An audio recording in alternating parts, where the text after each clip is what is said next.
आई भैया हम कुमार अर्जुन जी सौर्या स्टूडियो से लाइव वीडियो बनावत ठीक बा।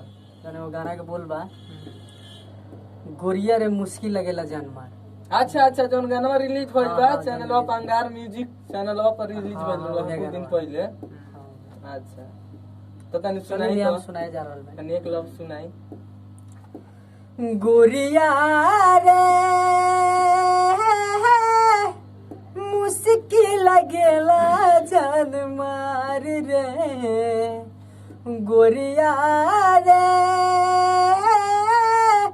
मुश्किल लगेला जान मार रे। कोयल जैसे बोली सुनी कोयल जैसे बोली सुनी दिलावा पचलेला कटार रे हो। गोरिया रे मुश्किल लगेला जान मार रे। गोरिया रे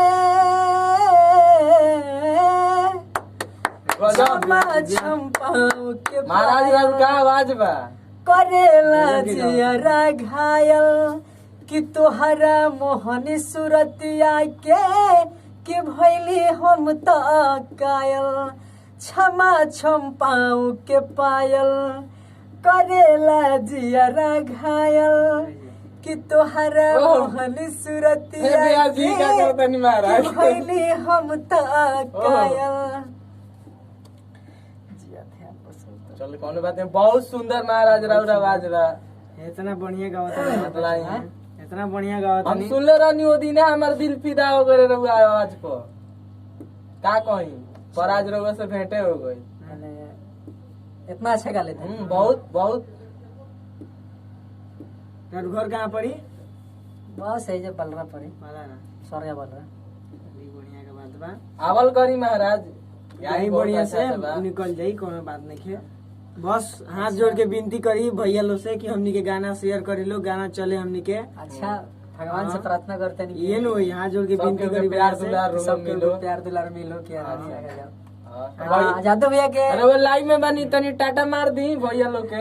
हाय भैया हमनी के समरिया डिजिटल रिकॉर्डिंग स्टूडियो अगर केहू के भी नया नया सिंगर के गावे के बा तो एक बार सेवा का मौका जरूर देम लो रउरा लो।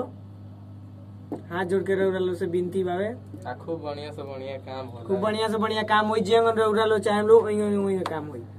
एक बार आके जरूर ट्राई ले लो।